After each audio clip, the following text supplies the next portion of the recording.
We have done formation of zygote. The 3 stages of sexual reproduction in plants we have done, right?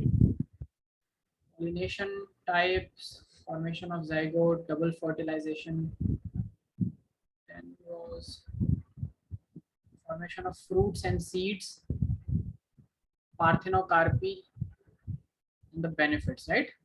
We were here. Yes. Okay.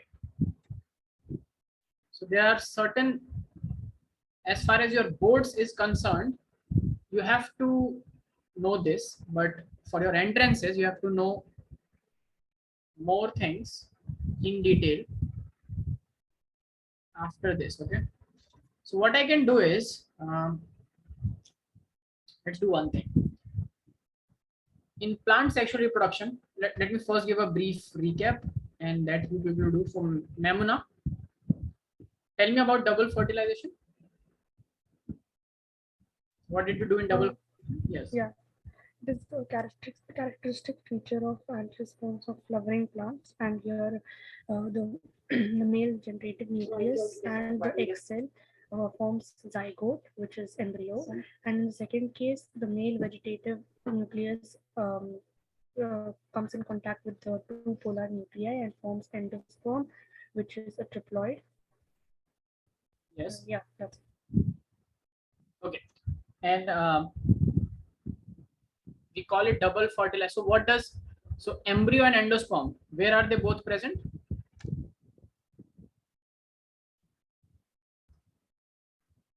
After fertilization, what develops? Where is embryo and where is endosperm present? In which structure?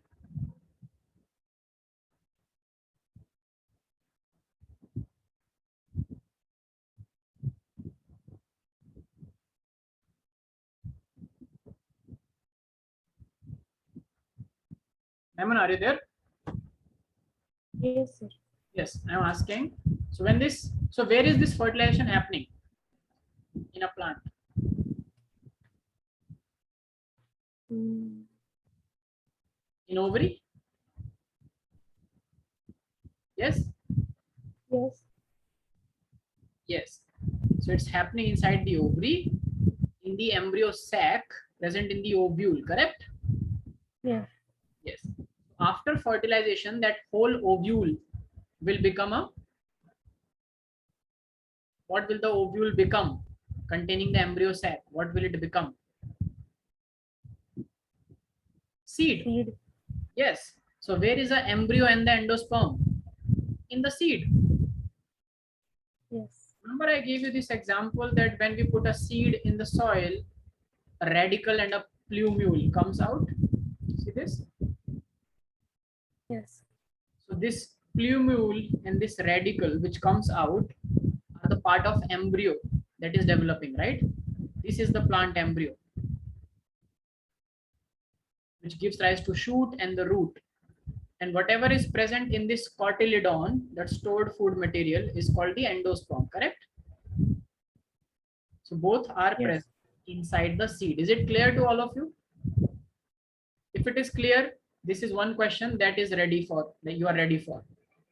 And the question from the entrance, it's a question from the entrance, that in which structure after double fertilization the embryo and the endosperm both are present in? The answer is seed. Is it clear? yes.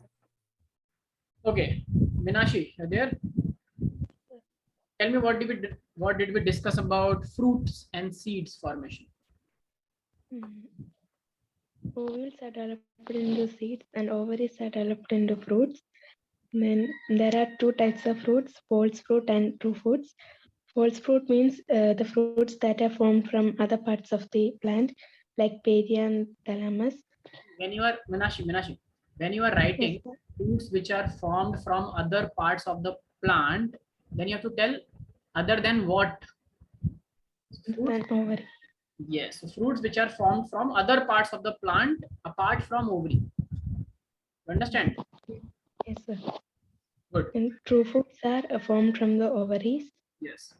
Then Then Pedia.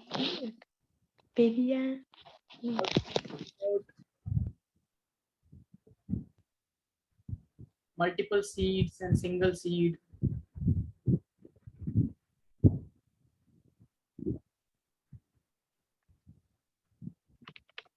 Remember this? There is only one single seed. Whereas in apple or in papaya, there are multiple seeds, right? Which means there were multiple ovules.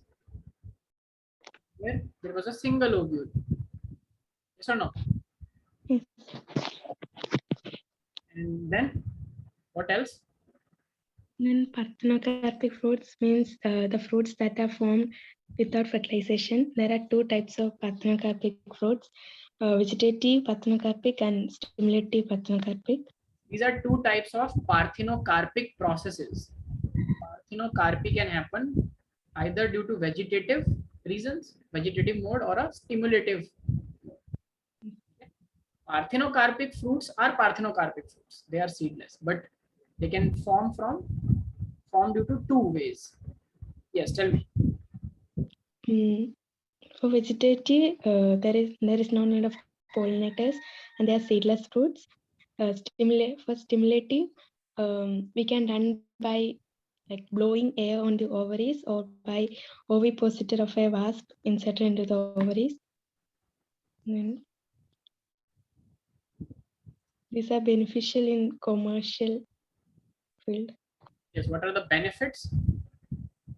Low cost of cultivations, and the seeds, the fruits produced are better qualities and nutritious. They are bigger in size. Yes. Does not need pollinators. They do not need pesticides or insecticides as they keep away the insect from naturally. Yes, right. Okay, so good. Thank you, Nashi. So today, just check on this. What we have to discuss. Let's go to animal reproduction. Is there any part from anyone's school syllabus that is removed from the reproduction unit? Tell me. Anyone is aware of any removal? Because see, we will cover everything even if it is removed and is important, because entrances, nothing is removed from entrances, okay? Even if anything is removed from the boards,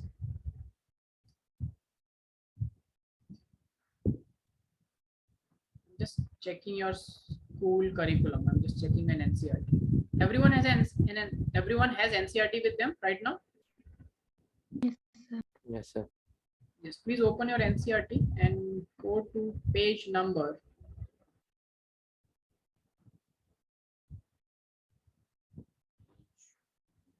This page 11, page number 11. Please open page number 11. Do you see some words like homogametes, heterogametes, homothallic, monoecious, heterothallic, ambitious?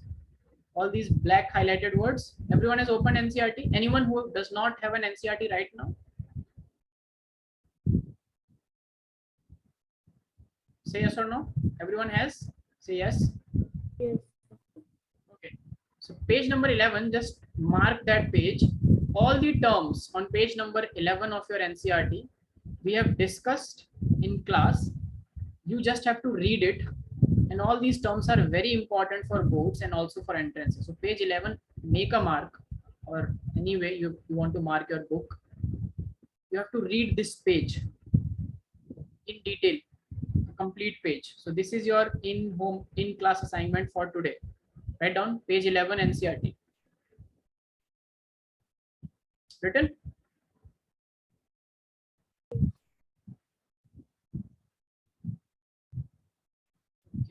And Can you repeat the assignment? the assignment is to read page number 11 and make notes, because all these words which are highlighted in black, bold and black are the words on which questions come in boards and also in entrances. So what are they? We have discussed hermaphrodite, we have discussed pistil, stamen, dioecious, monoecious, haploid, diploid. Okay. Homogametes, heterogametes. Homogametes are simply the gametes where both male and female gametes look similar. Both of them are either motile, both of them are non-motile, they look similar. Humans have heterogametes. Hetero, the word hetero means, remember terminology? Homogeneous mixtures, chemistry. What are homogeneous mixtures? Quick. Yamuna. What are homogeneous mixtures?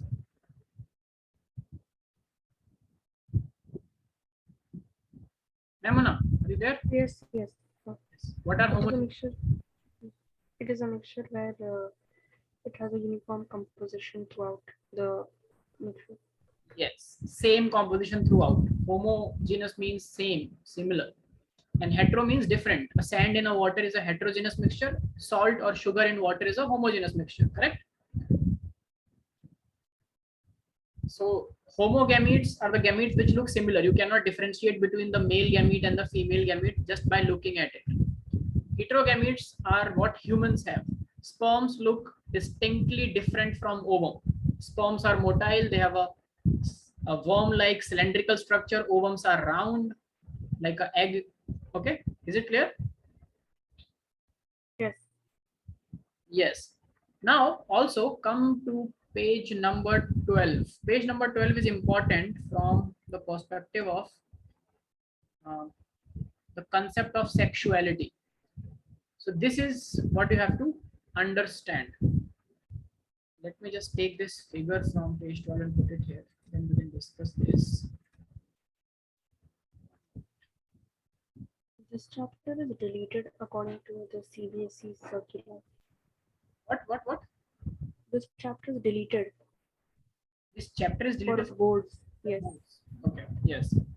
But see, it is going to come in entrances. Okay. Yeah. I don't know why it has deleted from the boards. Doesn't make any sense if you're not teaching them about fertilization and development. The whole genetics point does not make any sense. So if you do not know how gametes fused and how recombination happened, we are teaching you genetics. Genetics came from sexual reproduction. You do anything.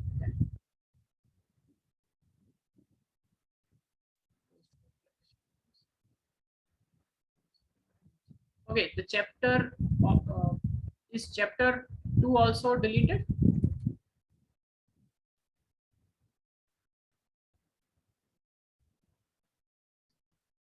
No, so Sexual, chapter 2 is there. sexual reproduction in flowering plants, right? This is what I wanted to start today. Flowering plants, and then the third chapter is it in for humans? Yeah. human reproduction.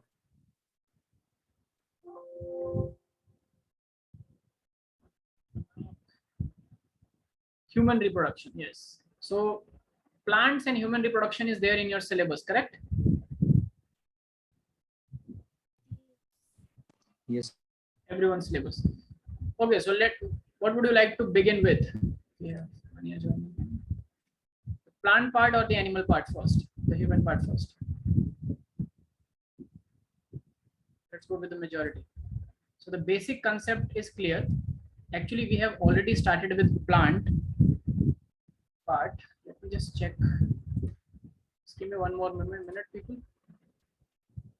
Fertilization, pre-fertilization, filament.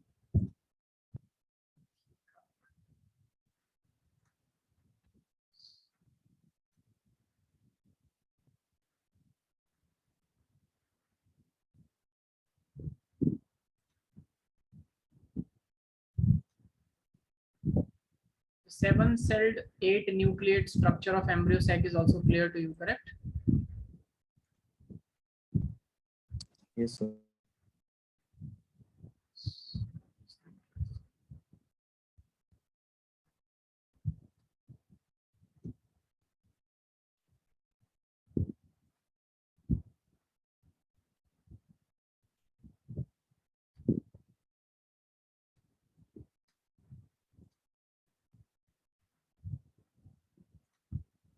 Okay, there is one more in class assignment for you.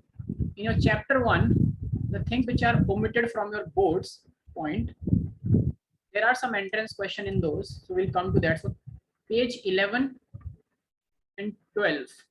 So page number 12 has some diagrams. Can you see? Yes. Yes. I'm just putting that diagram here. I'll discuss it with you.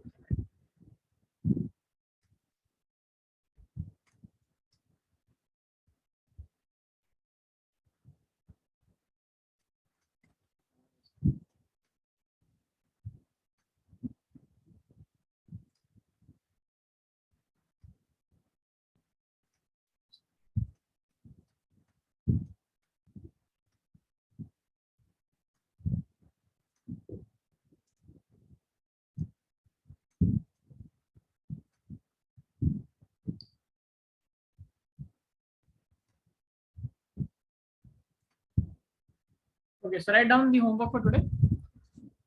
Page 11 and 12. So the diagrams that you see on page 12, they talk about the concept of sexuality in different organisms. Remember we discussed hermaphrodites?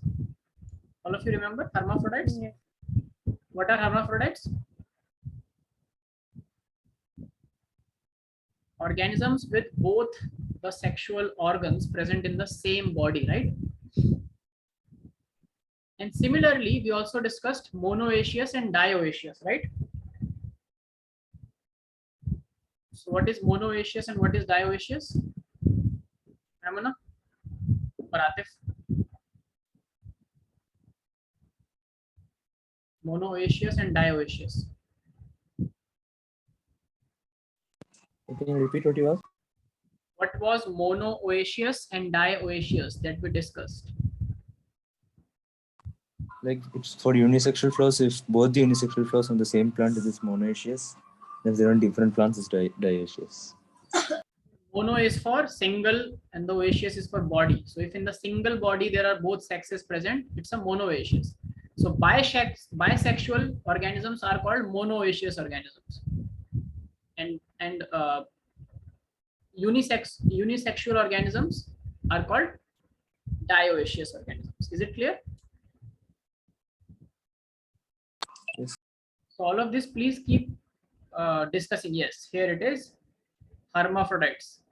So page number 12 of your NCERT talks about those structures. So you have to look at these structures. Like the first one is for earthworm, where they're talking about the testes and the ovary in the same earthworm.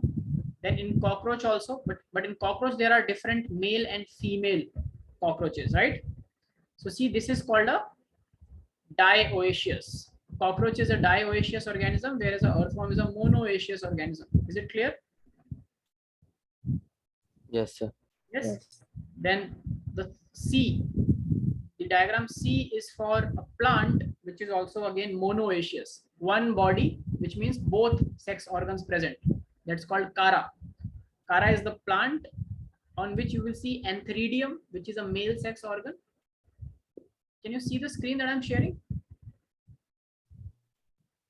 No, right? Can you see the NCERT screen? No. No, sir. No, sir. But you all have your own NCERT, right?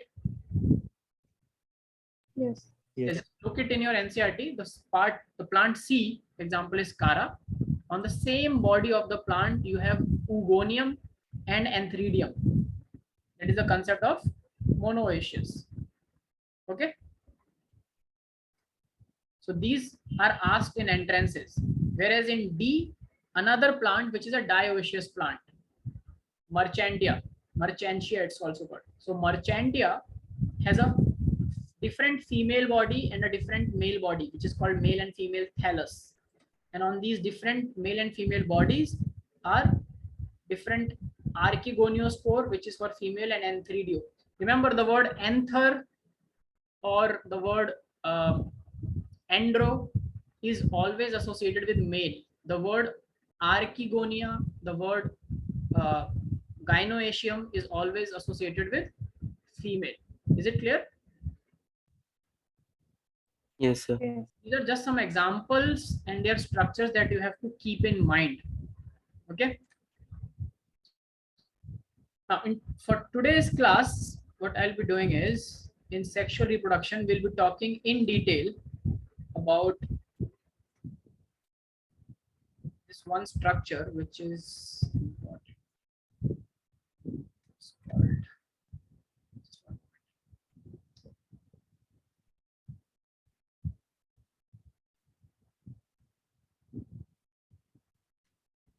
Yes. So write down for today's class. We are going to discuss about seeds and embryo in detail. That is both for entrances and boards. Everyone has noted on the assignment. Please do it, okay? You don't have to submit it to me. You have to do it. Okay. Embryo and seeds. So remember, I told you there are two types of plants, monocots and dicots. Atif, what was monocot? What was dicot? Monocot has only one cotyledon and dicots have two cotyledons. Yes. And what is the difference between the seed? Dicot seeds can open and you can actually get to the endosperm, right? You can see the endosperm. Whereas in a monocot seed, you cannot, like from outside, you cannot get to the endosperm, right? Whatever you eat is that single cotyledon. Is it clear? Now, seed Yes. and pollen structure is important. So today we'll be doing that. So first, talking about the pollen structure. You all know that pollen is the beginning of the fertilization. The pollen grain has a particular structure. It has three. So pollen itself is a very minute structure. It only has 2 cells. In some cases, pollen also has 3 cells. Okay, and that is asked in entrances. So all this that we are going to cover today is dedicated for higher examinations. So tell me the basics about pollen grain that I have told you already. Minashi, for you. What do you? There are two types of cells, Yes. pollen grains, vegetative cell and generative cell. Yes. The outer part of the pollen grain is called exine and inner wall is called endyne.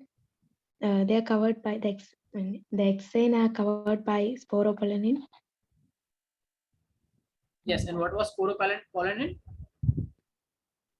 That is the chemical biopolymer. It's a biological polymer which is very inert, chemically inert, so it does not react. Okay, now write down a pollen grain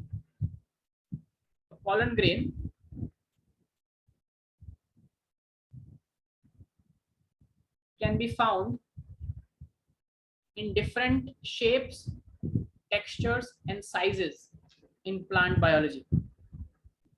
Different shapes, texture and sizes in plant biology. And also different colors, okay? And pollen grain consists of 3 parts. So in detail, it has 3 parts.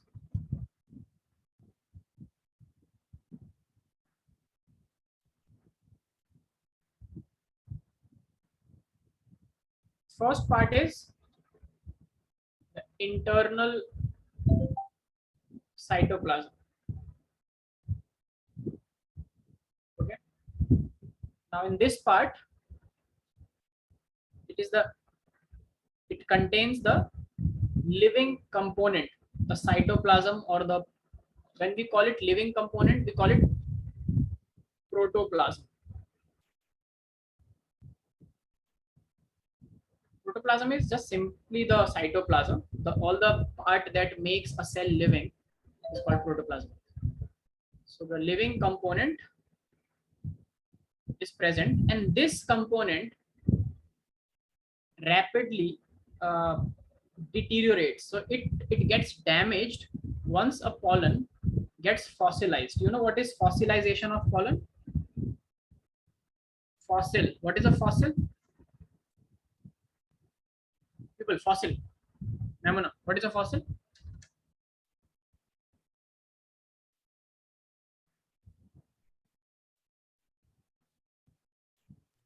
Fossil is any living component that got conserved in, like, geologically in earth over millions of years, or like thousands, lakhs of years. So it became a fossil. So it is not living anymore, but its structure is preserved. Most of the time, fossils, the structure which is preserved is the hard skeletal structures. But if fossilization happens in a soft substance, for example, let's say a insect, a soft insect like a worm got trapped between mud, okay, and then got fossilized. So that mud over time got hardened, and after that it became a rock. And after millions of years, when you will open that rock, you will see the impression. So the body will not be there, but the impression of that organism will be there. You understand what I'm trying to say? You may find sometimes in rock designs like this are formed, right? So nothing is there, but just this impression is there in the middle of the rock. That's an impression fossil.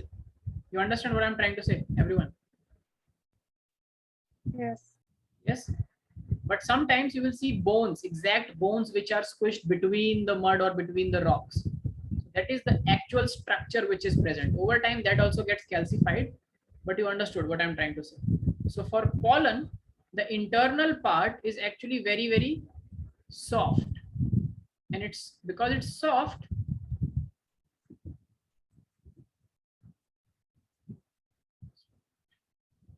it gets deteriorated. It cannot be preserved very well. Okay. So write down, the internal part gets deteriorated rapidly during fossilization. So out of all the parts, this is the only part that is prone to damage of fossilization. Second is called intine. About this I have already told you. Intine is the inner layer of the cell wall of pollen. But today we will learn what it is made up of for entrances. So intine, write down, it is the inner layer of the cell wall. Inner layer of the cell wall, and is made up of, so intine is clearly inner, in, inner layer, made up of cellulose. Can humans digest cellulose? Just a question. Class 11th, digestive system. Can we digest cellulose? No. No, right? What can we digest? A counterpart of cellulose that we can digest. Remember starch? Yes. So we can digest starch, but not cellulose. Ruminant animals like cows, cattle, goats, buffaloes, they all can digest cellulose. And you also must be knowing the enzyme's name. Why can they digest cellulose? Because they have cellulase as an enzyme in their stomach. We only have amylase because it's asked in entrance. So remember, amylase digests starch. Cellulase digests cellulose. Okay. Just some side points. Okay, it's made of cellulose and it's also contains pectin. Pectin. Anyone knows what is pectin? What is pectin? Okay, figure out. Make a star here, and it is very interesting. When you will figure it out, come to me if you find it interesting. I want to see who finds out. So it has cellulose and pectin. Both are two biological molecules, polymers. And because of the presence of cellulose and pectin, it is harder. It provides protection, but it is not as hard as other, like the outer structure. So this may also, may deteriorate, though not very easily, but this also deteriorates during fossilization. Right down.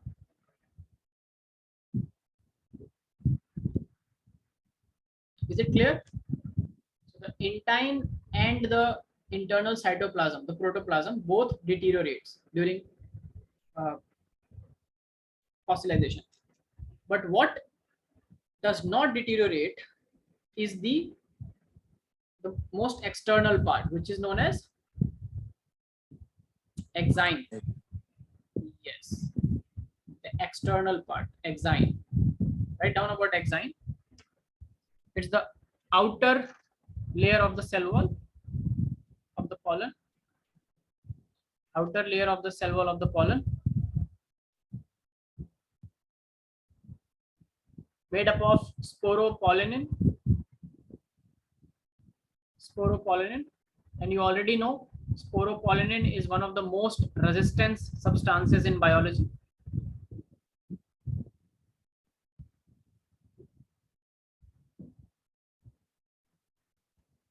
And the question that has come is sporopollenin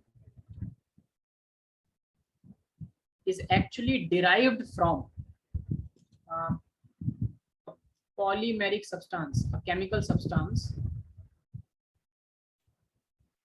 So you can write here derived from.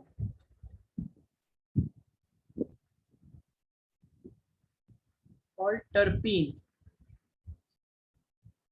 In class 12th and 11th, you will be studying about terpene oils. You know terpene oil in chemistry? Terpene oils. No?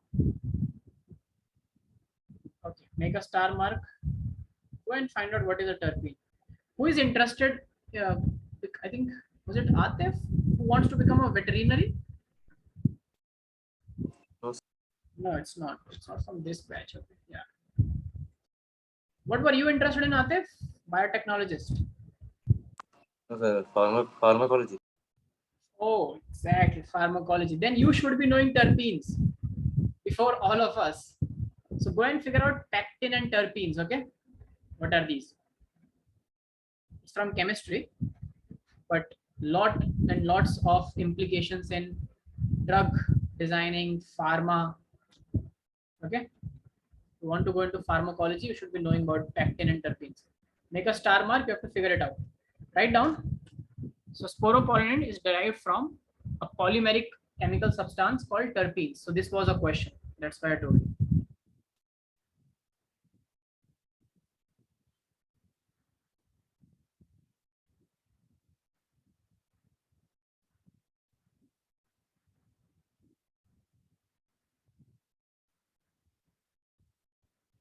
Everything clear about pollen grains?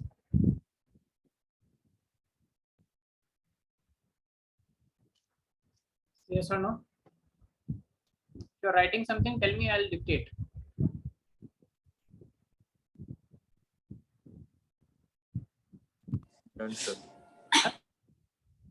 Okay, perfect. Now let's come to seeds. So we know that pollen grains goes to the ovule, fertilizes with the egg cell, and then ovule becomes seed and ovary becomes fruit. About fruits, we know parthenocarpy and all.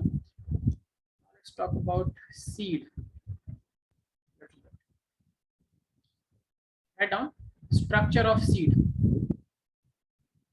Again, important for entrances.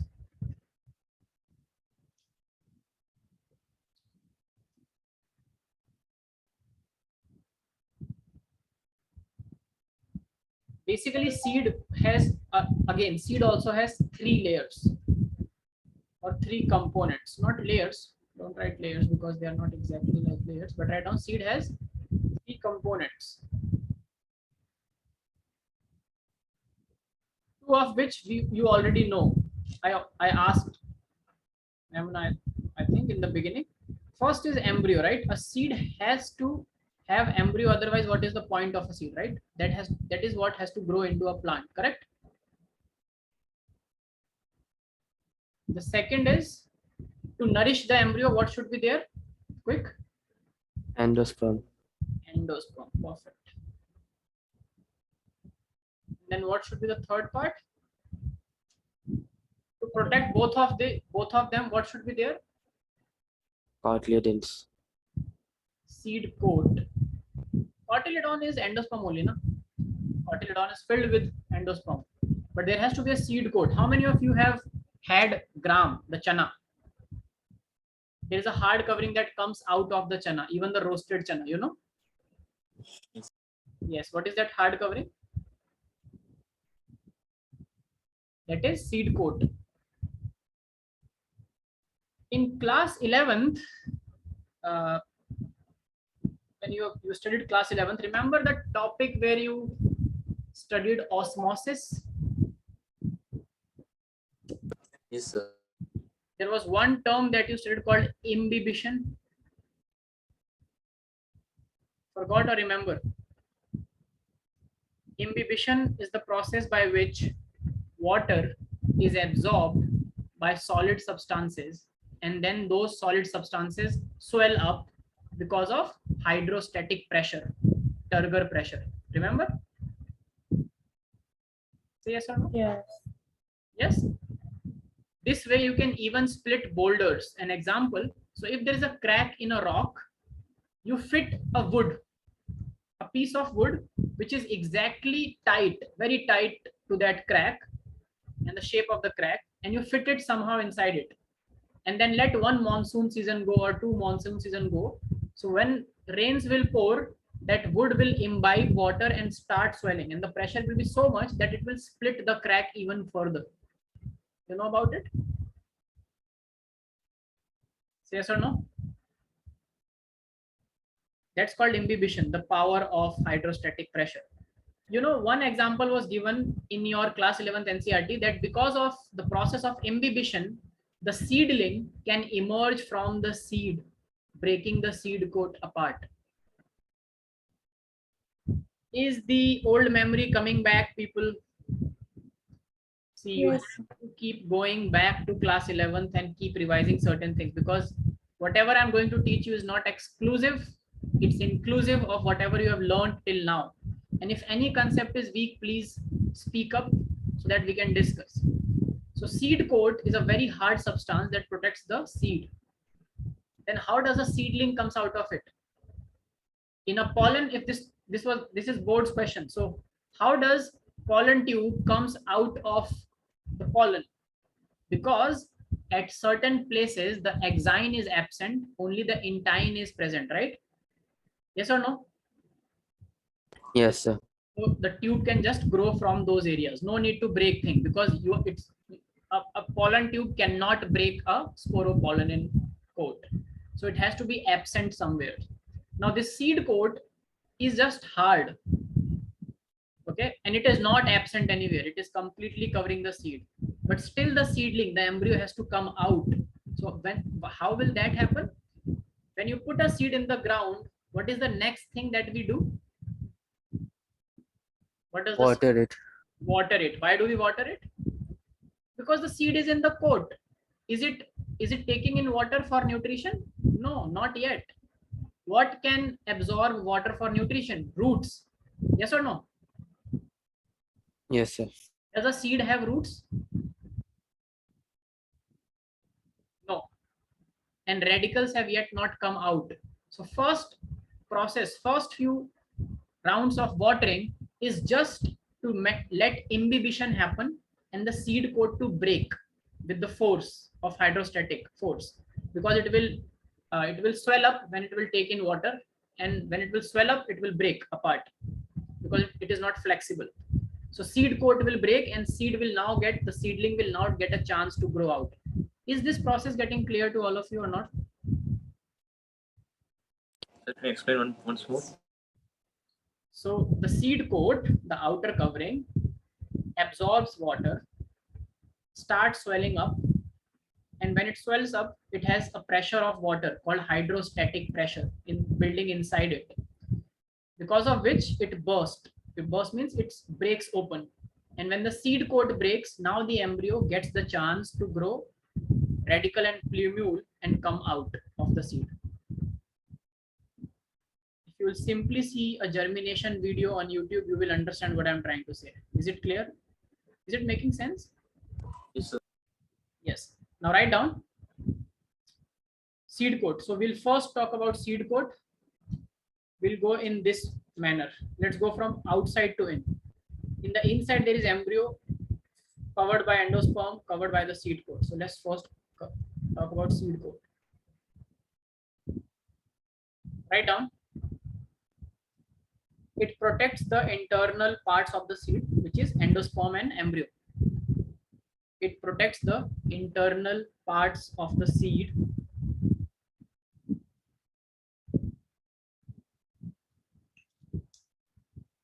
which is called endosperm and embryo. And the seed coat itself has two layers. Write down. Seed coat has two layers. The first layer is called, which is the outer layer, okay? Testa. Testa. The outer layer is called testa. And the second layer, which is the inner layer, is called tegmen.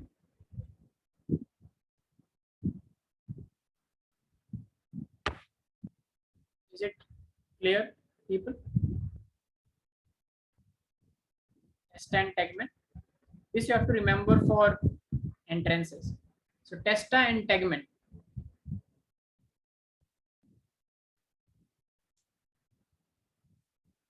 And a question in boards has come, what is the function of a seed coat? What do you think are the functions? First is protection. Keep writing. Protection from what? Protection from what? Damage to the embryo or endosperm is one. Apart from that,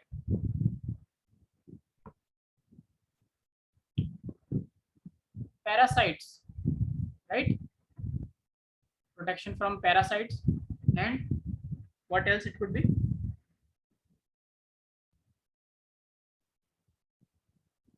Why do you think a seed is structured like that?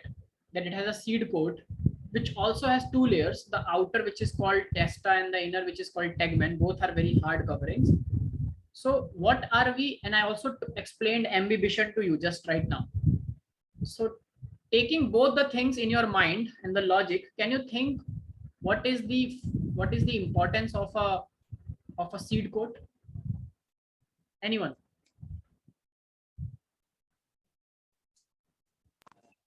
Yes, Atif. Like when the conditions are not suitable for the embryo to grow, it can still survive because of the seed coat. Like Exactly. Actually, we all think that seed is just a structure ready to fertilize. It's not like that. When there is no water around, it is an unfavorable condition or not? If there is very less, yes, if there is very less or no water in the soil, but there are other nutrients and there is some moisture, but the water is not enough, is it a favorable condition or an unfavorable condition? unfavorable. Yes. Now, how will the embryo, which is sitting very much inside the most important crucial part of the seed, which is embryo, which is sitting the innermost inside, how will it know that should I germinate or not? It's not like you are an animal, you get out of your burrow and you see that there is danger around and then you go back in the burrow. Seed cannot do it. Once the seed germinates, either it will germinate good or it will die because of unfavorable conditions, right? So to protect that, there is a seed coat which follows the simple rule of imbibition. Okay, osmosis of water into the solids. Now, if there is not enough water around, will imbibition happen in the seed coat? Yes or No. No, sir. So if imbibition, if there is not enough water to make the seed coat imbibe it and swollen and break apart, will embryo ever germinate out? No. No, sir. So this way, an embryo can stay protected because the seed coat prevents germination in an unfavorable condition. Is it clear how it prevents germination? Say yes or no? Yes, sir. Yes. Write down. Write down. The seed coat prevents germination. The seed coat prevents germination during unfavorable environmental conditions. During unfavorable environmental conditions.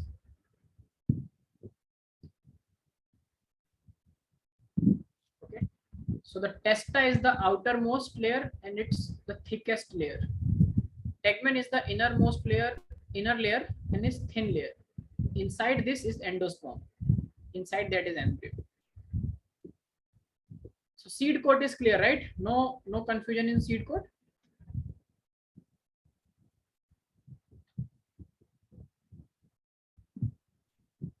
No, sir. Okay. Now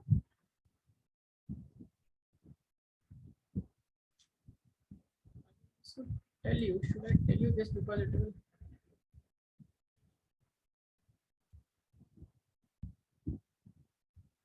next write down.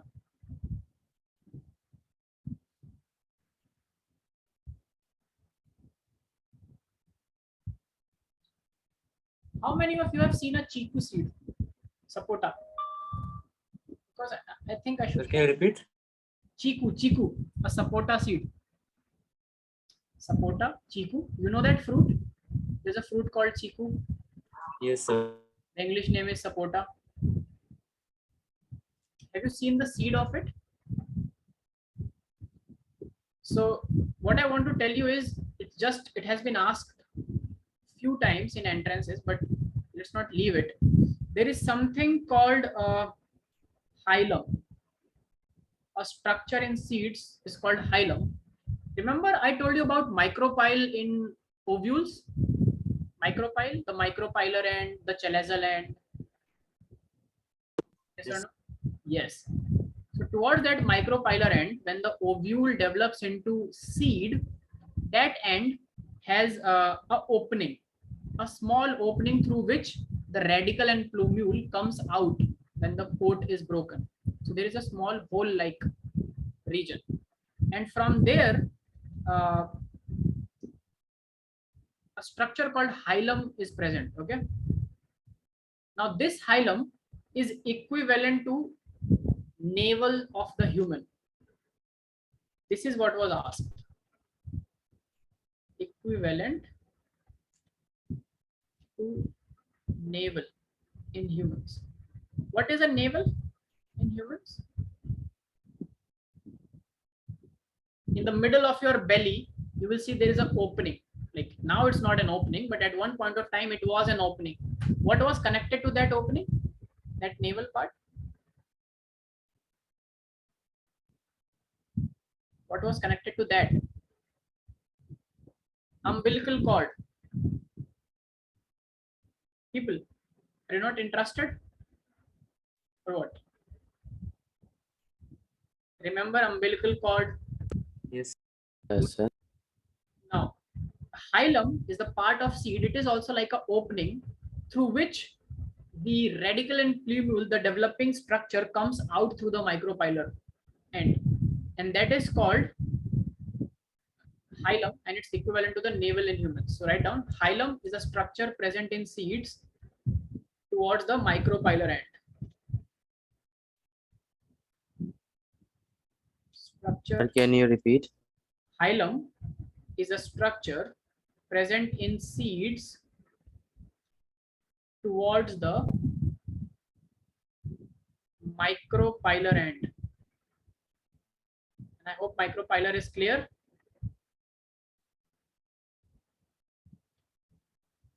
But this was not the question.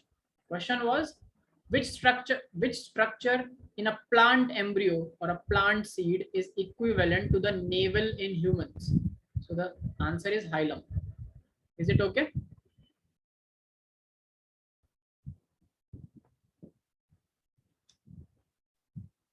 Can you explain the structure of the hilum once more? Yes. So hilum is towards the micropylar end, the end from where the pollen tube goes in. Let me go up and try to explain with this figure. Yes, do you see here? One embryo sac. This is the micropylar end from where the pollen tubes enters and founds the egg cell, right? So when this part of the ovule will develop into a seed, the seed will also have a micropylar end, correct? And a chalazal end. Yes, sir. Towards the micropylar end, there is a small hole in the seed.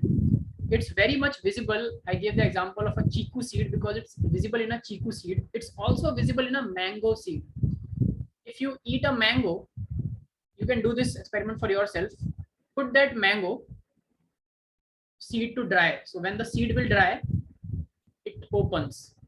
Okay, that the sac will open and inside you will find the seed. And you will see at once. So let me draw a seed. The seed is like this.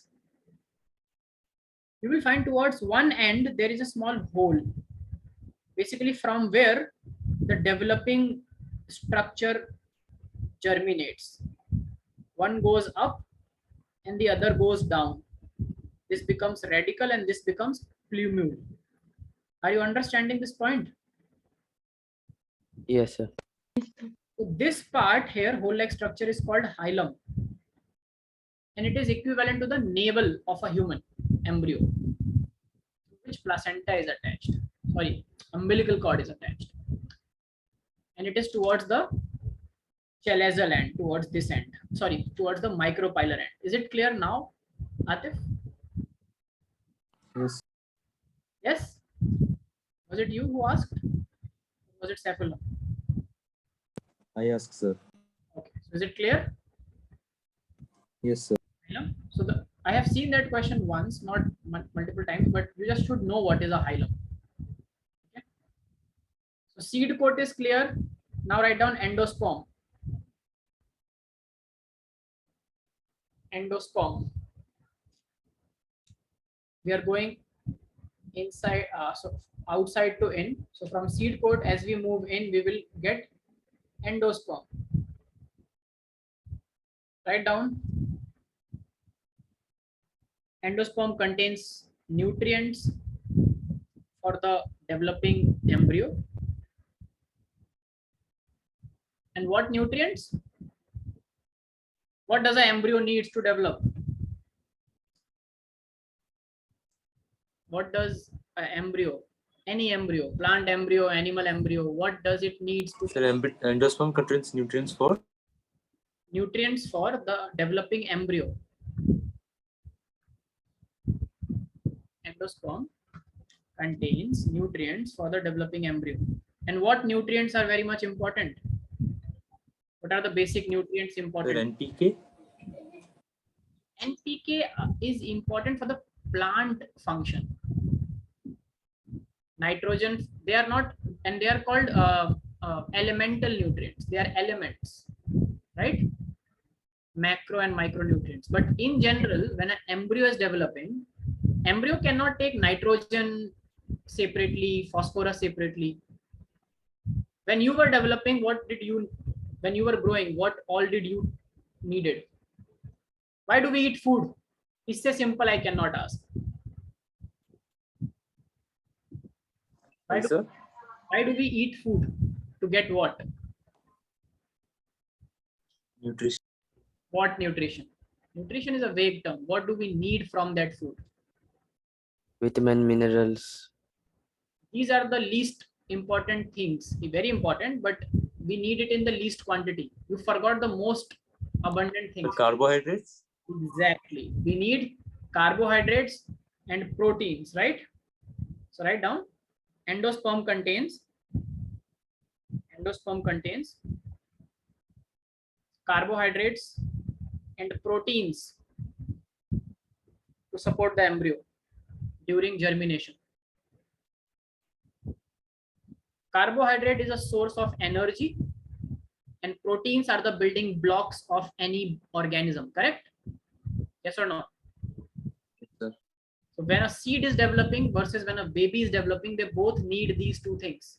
One, carbohydrate, so that energy is there in each and every cell. Second, protein, so that other kinds of structures, more cells could be made. So endosperm contains carbohydrate and proteins. It also contains, write down, lipids. Lipids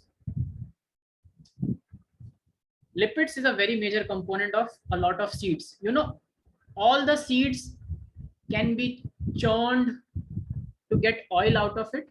So sunflower seed, we get sunflower oil from it. Where do we get oils from? Groundnut oil. Where do we get all the oil from? The seeds, correct? Yes or no? Yes, sir. So seed contains oil. It contains all the things: lipid, carbohydrate, and protein.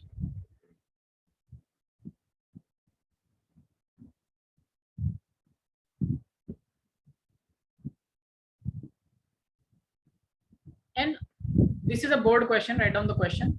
Very, very common question. Might come in your school exam also. How do endosperm produce higher amount of nutrients to sustain the embryo? How or why? And in any form it can ask. Why endosperms can sustain an embryo, and how do endosperms produce higher amount of nutrients to sustain an embryo, developing embryo? This question can also come as how endosperms can sustain the high energy needs of an embryo. Anything. But can you tell me how and why endosperm is able to do it? Very simple. Can you repeat the question again? Question is how an endosperm is capable of sustaining the high nutritive demands of an embryo.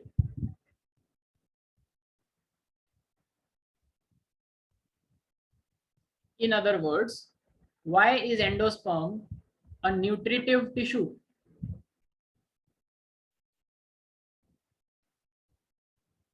The answer is very simple. You all know the answer. Now tell me quickly. You're not allowed to forget the previous concept.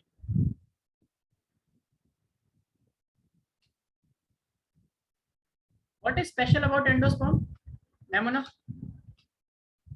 Is there anything special about endosperm?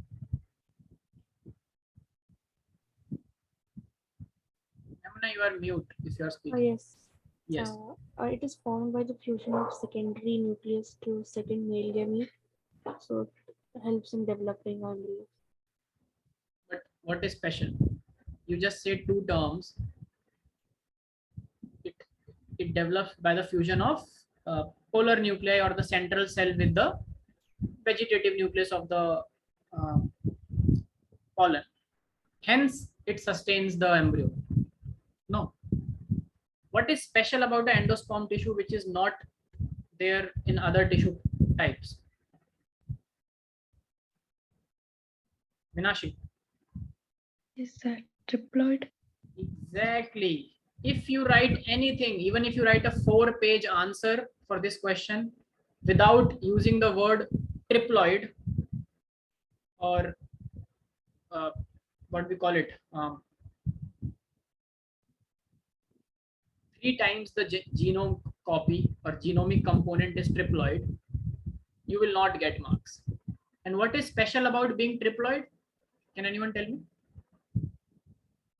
Minashi, you only tell. You said that endosperm is triploid. So what is special about being triploid? More. 3 copies. Yes, please. Sorry.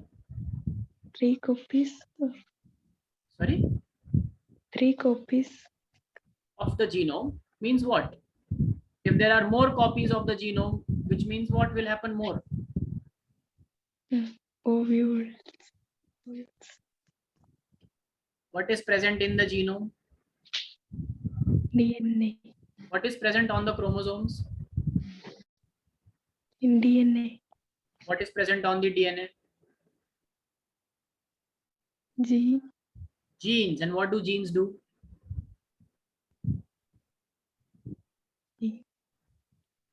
Genes get transcribed into RNA, which gets translated into proteins. Am I correct? Yes, sir. So more number of genome copies means more protein expression. Am I correct? Yes, sir. More protein expression means more metabolic activity. Am I correct? Yes. More metabolic activity means more production and storage of nutrients. Am I correct? Yes, sir. Everyone understood why endosperm is a special tissue and why it has been given the job of nutrition? Yes, sir. Yes. So write down.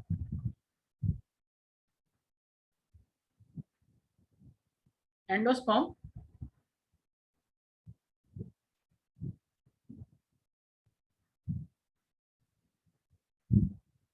constitutes, or write it like this, in seeds like corns and other cereals. In seeds of corns and other cereals. Why do we eat only corn, bajra, jawar, rice, wheat? And why we don't eat the seed of apple, mango, and other fruits? There has to be something special about these seeds, no? Which we use as cereals. The special thing is endosperm. Okay. In these seeds, which are cereals, which we call cereals, rice, wheat, barley, jawar, bajra, ragi, corn, all these seeds, almost 80 to 85% of the component is endosperm only. What does it mean, Atif?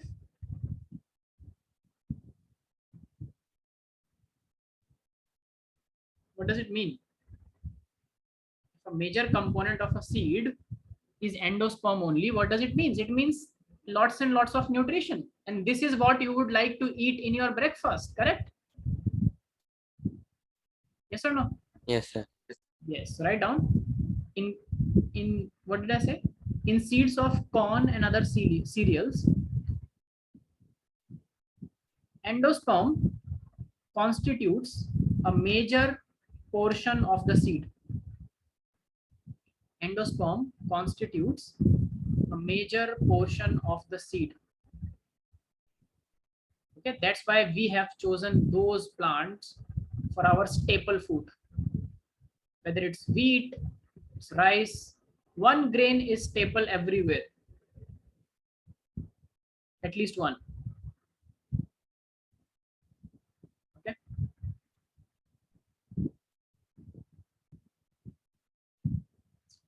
Write down. On the other hand, in seeds like beans,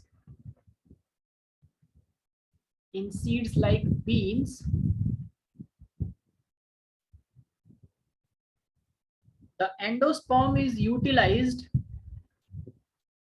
The endosperm is utilized in the embryo development.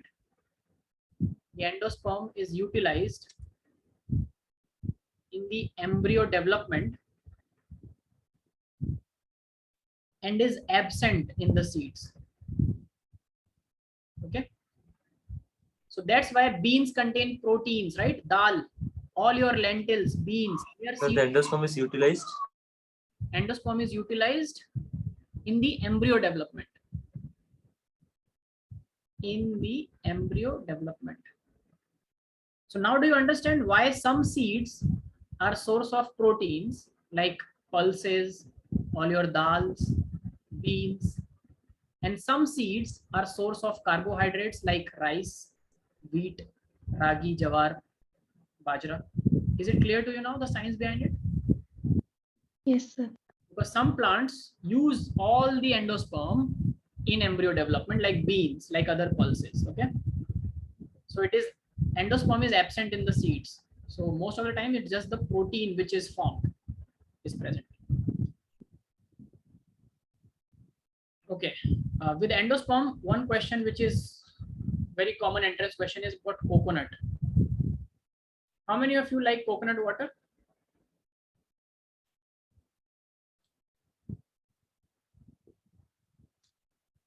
How many of you like coconut water? No one likes coconut water? Yes, sir, I like. What is a coconut water, you know?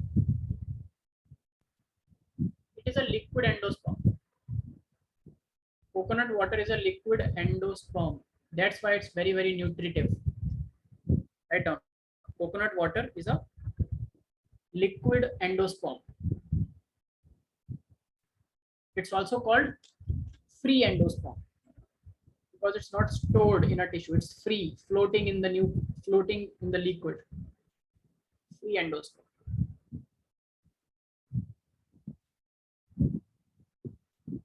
Where is the seed in coconut? Who will tell me? Witty question. Where is seed present in coconut?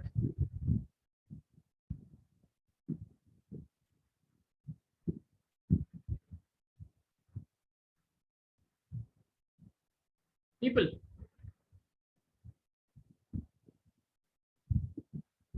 See, you have to answer, okay?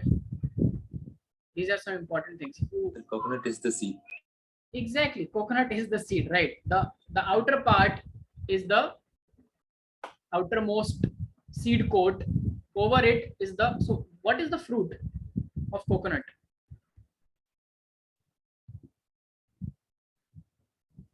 What is the fruit of coconut? The pulp we get. No. The pulp you get is solidified endosperm. In a raw coconut, everything is water. Everything is endosperm. Correct? Okay. As the coconut ripens over time, the seed ripens and the fruit ripens. All the liquid endosperm starts depositing as solid endosperm. So that white part is the endosperm which we eat. Where is the fruit? If there is a seed, there has to be a fruit. Where is the fruit? Yes, Atif. I'm not sure. I think like the seed itself is like the fruit. Seed cannot be a fruit, no? Fruit has to develop from either ovary or some other part. It cannot develop from seed. Then where is seed? We eat seed. Like in rice plant, we eat the seed. In wheat plant, we eat the seed. In dal, pulses, we eat the seed. In coconut, we eat the seed. Actually, the endosperm of it.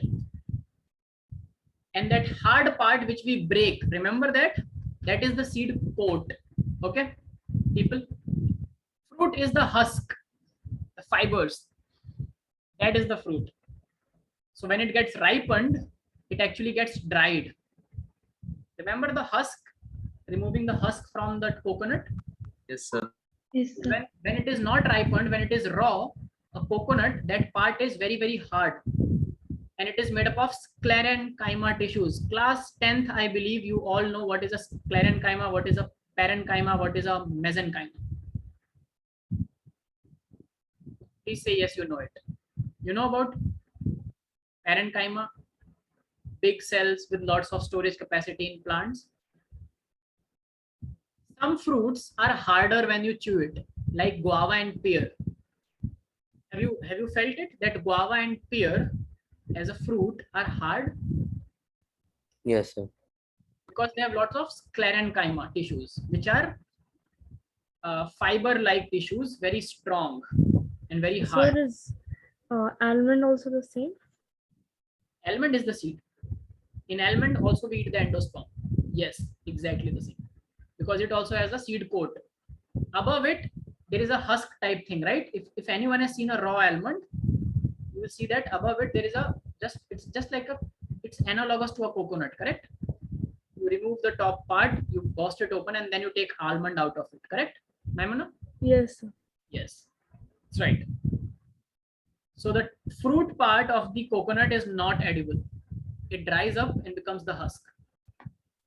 That's one peanut, like the covering is the seed, is the fruit.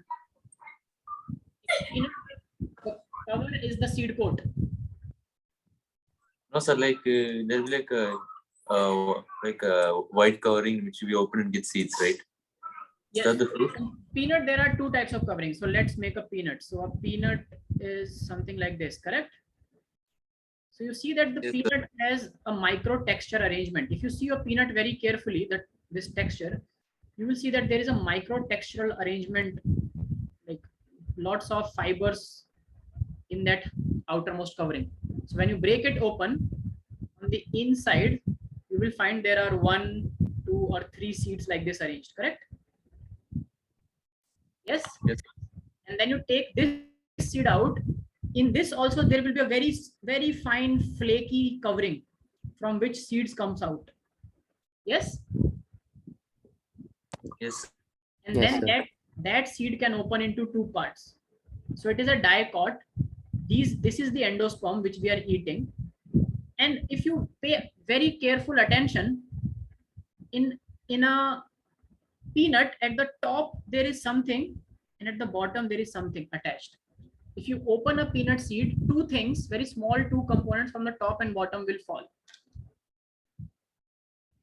That's why a peanut looks very pointy at the top like this. Anyone has noted what is this part? What is, sir? Anyone has noted what is this part? So a peanut looks pointy, right? Yes. Have you seen a peanut looks pointy like this? Yes, sir. What is this part? This pointy. If you open it in a roasted peanut, this part along with the bottom part will fall off. You know, that was the embryo that we killed and roasted. If we would have germinated this seed, this would have developed into a plumule and this would have developed into a radicle. Is it getting clear, people? Pay attention to things Yes, sir. now. Sir, what about the outer covering? Yes, and this outer covering, this is very flaky part, is the seed coat. Okay. No, sir, the other covering, like the one with the Yes. microtexture arrangement. Is that the fruit? And this part is the fruit, actually. Just like a coconut, this has lots of sclerenchyma, and when it ripens, after ripening, it dries. Is it okay, everyone? Yes. Yes, sir. In a raw groundnut, this is very juicy, but this is very bitter. You cannot eat it. So we wait for the groundnut to get ripened and get dried so that we can actually eat the seeds. Is it clear? Yes, sir. Yes, sir. Very good. Perfect. So endosperm is clear, no? No doubts. Let's come to embryo, the most important part. The hero of the story or the heroine of the story.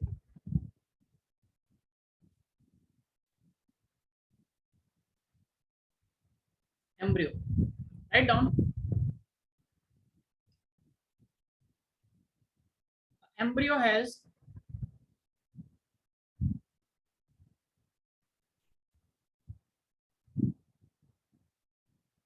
four parts.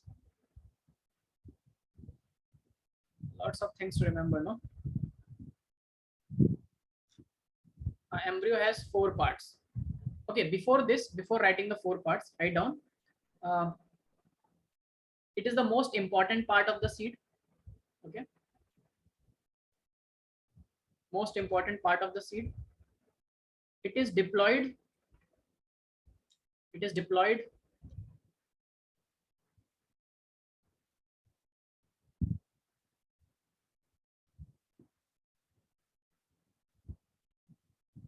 And it has four parts.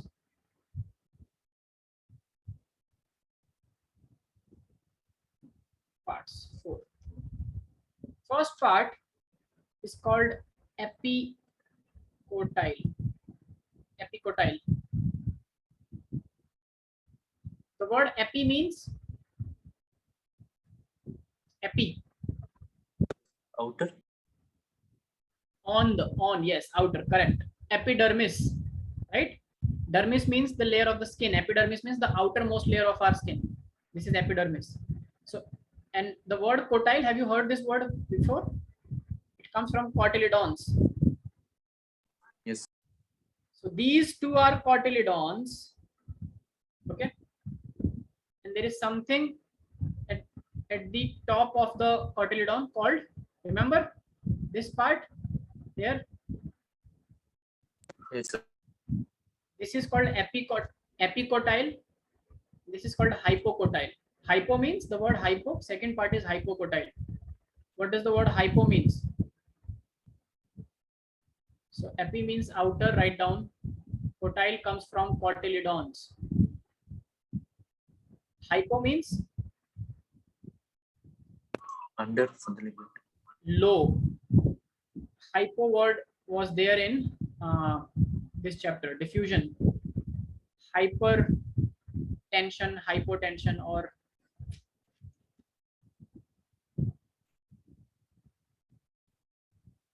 hyper and hypo. Hypotonic, hypertonic. Remember this solution? Yes, sir. Hypertonic, hypotonic, isotonic. Yes. Yes. So iso means same. So the solute pressure, like on the both side of the membrane, the pressure is same. It's isotonic. Hypertonic is where more solute is present in the solvent. Hypotonic where less is present, right? Similarly, hypocotyle, low, on the lower side of the cotyle, correct? Third thing is, third part of the embryo is called the radicle, which develops into root. It's present here. It comes out of here. Remember hilum? Just I told you about a hilum. From that opening it comes out. Atif, yes, you're saying Yeah. something. So epicotyle, hypocotyle. These two things together make the plumule or the shoot system.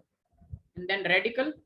And the fourth part are cotyledons, in which your endosperm is present. Okay. Okay. Now write down about all of this one lines. Write down epicotyle is a small shoot. It is a small shoot plumule. Okay. It is the small shoot, in bracket write down plumule,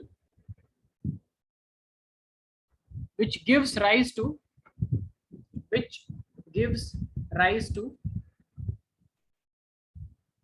plant shoot system after germination. So epicotyle gives rise to the plant shoot system after germination. Is it clear, everyone? Any doubt? Please ask.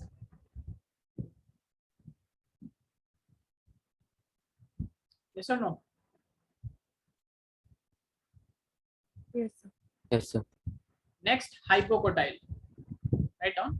So hypocotyle is a temporary thing.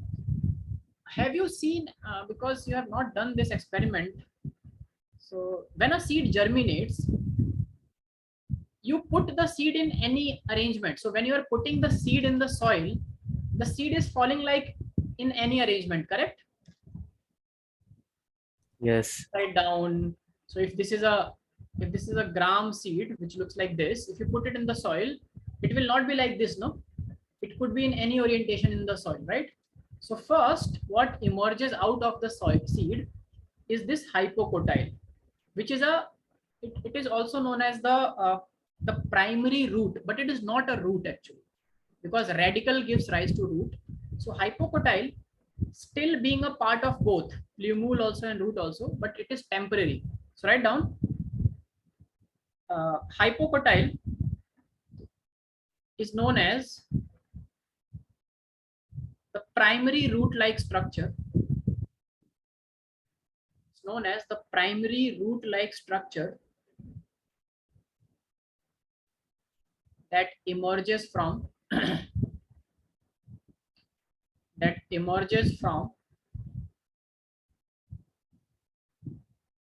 the seed first. first in germination. So the first thing that comes out of a seed is this structure. And this structure, when it comes out of the seed, it helps the seed in its orientation. Do you understand, people? It decides that which side the root will go and which side the shoot will go. Say yes or no? Yes, sir. Yes. So write down, it anchors the plant firmly in the soil. So first thing is anchoring. The seed has to be anchored in the soil. It anchors the plant, the growing seed firmly in the soil. So this is hypocotyle. Epicotyle is clear, hypocotyle is clear. Radicle is simple, write down radicle. It gives rise to the root system. It's a small embryonic root. Radicle is a small embryonic root which gives rise to the root system.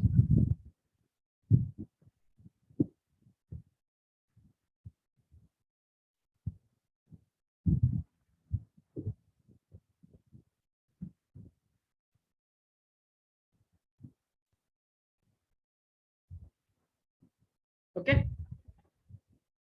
Then comes done, everyone, written? Yes. Yes, sir. Yes. Then comes cotyledons, write down. Cotyledons provide nourishment to the embryo.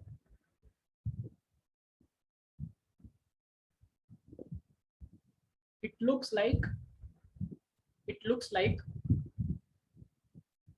tiny or fleshy leaf, fleshy because it has food stored inside. Remember, someone told, I think someone from you with like someone from this batch only told me that cotyledons are the first leaves that comes out, right? And I told that they are not true leaves. They look like leaves because when they open, they are green, they have food stored, but they are not true leaves. They look like small fleshy leaves. Okay.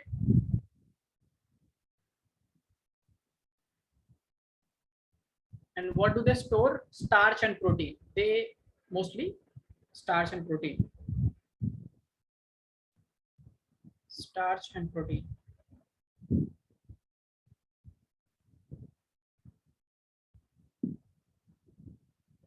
Okay, that's all about the seed. So we have done seed for entrance. We have done pollen grain for entrance.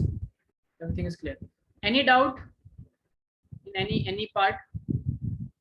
A lot of things that you wrote today are important. Please revise it and try to fit it in your memory as a story about seed and pollen grains. So this whole picture should continuously keep going in your head. It becomes very easy for you then to sit in entrances. No need to mug up a lot of things and memorize a lot of things. Any doubts? Atif, Memuna, Minashi? No, sir. No? No, Nasia? Ania? And Saifullah? No, sir. No, sir. Clear. Okay, so see you tomorrow. Please come prepared with the assignment, in-class assignment that I gave you. Page number 11, 12, you do that. And tomorrow, I will start with human reproduction first. There are still certain things about gamete formation in plants in detail that I have to tell you, some molecular details, just important for entrances and NEET, that we will do parallel, okay? Because see, biology, as it goes deep inside, at the molecular level, it is very similar, whether it is in plants or in animals. Okay, as it goes up to the genetic level and then morphological level, it becomes different and varied. So let's start with human reproduction first, and there are a lot of things to understand there. Okay, the beautiful biology of human reproductive system. We'll start tomorrow. Cool, everyone. Yes. Okay, then see you tomorrow. And Sir, can you please repeat the assignment? yes, I can. Has anyone noted down if I miss? I noted down here. So first thing was page number 11 and 12. You have to make notes, read page 11 of your NCERT and make notes, and then 12 and make notes on that structures of sexuality, the concept of sexuality. And what was the second thing? Yes, figure out what is pectin and terpenes.